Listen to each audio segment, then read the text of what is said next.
Okay, let's talk about it. This post said, I feel like people need to make $30 an hour just to survive out here in these streets. Guys, let me tell you something. $30 an hour in 2023, you still struggling. Because if you do your math, $30 an hour, if you work 40 hours a week and you work every single week in the entire year, then that's $69,000-$70,000 a year. But you ain't even gonna work all that. You got taxes that you got to pay. You got vacation, weeks off for other vacations and your own vacation. You're gonna have to round that down to 65, the 60,000 a year. But let's go ahead and do some numbers right quick. I tried to go out and get an apartment not too long ago, right? They wanted $1,600 a month for a 1-bedroom, and this is in a place that is drive by almost every day. Now, I'm not saying that I was gonna go there, but what I'm just saying, I was doing my due diligence and I was comparing prices. You really think I'm about to pay $1,600 a week at a place where it gets shot up all the time? A lot of robbery, a lot of burglaries. It's not in a good place.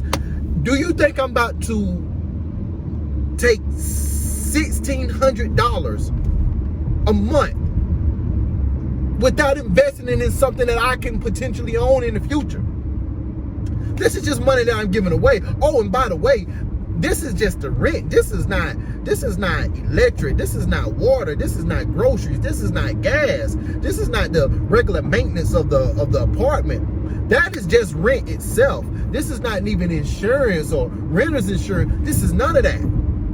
So that means that I'm gonna be coming out of the pocket around $2,000, the $2,100, the $2,200 a month.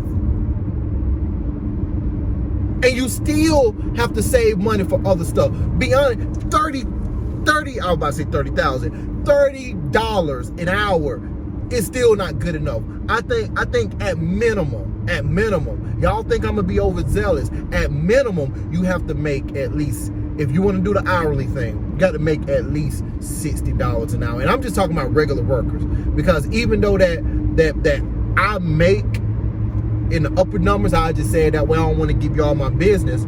I still got other things on the sides that come in money, that got me coming in money. So I ain't worried about it. But if I was that person that was working at a job and I was only getting a check from this job, at minimum $60 an hour. Now here's the sad thing.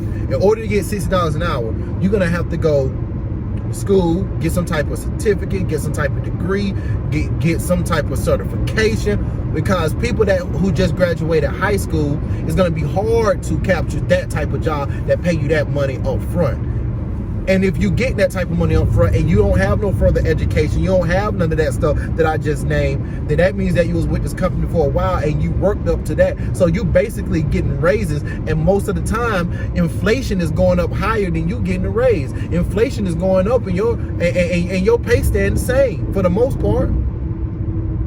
So I'm just, I was about to say, I'm just saying I'm moving forward, but even when you do get paid more, you still got to pay taxes. The more money you make, the more taxes they take.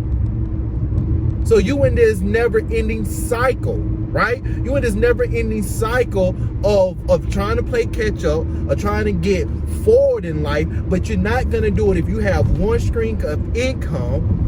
And you're not going to do it if you're getting paid by somebody else. If you cannot dictate how much you get paid, when you get paid, how you get paid, right?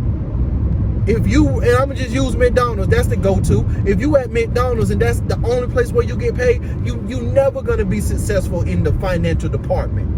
You're never going to get ahead unless if you save up some money and then you franchise your own McDonald's. You see what I'm saying? But if you just a worker, even a manager, if you just a worker, you're not gonna get ahead. So you got to figure out what you're gonna do. $30 an hour is nothing. It's nothing. I would rather, which I'm doing right now, be an entrepreneur and getting that sporadic money, but I know what I'm getting. I know how much that they paying me. I may only get paid once a month, but I know that once a month, I know $6,000-$7,000 coming because I'm paying myself with my skills and my expertise. People are paying for my expertise, right? So I may not have a check that come weekly or have a check that come every 2 weeks. But when I get paid, oh man, it's sometimes the highest check that I have gotten paid was $13,000 at one time. You see what I'm saying? So I'm just letting you know, there's gigs out there that you can get to pay you the money that you feel like you're worth, but you got to be worth it. You have to be an expert in some type of field. And if you was an expert in any type of field, then you won't even be worried about this $30 an hour. Just let you know that, because Mr. Know-It-All said it here first.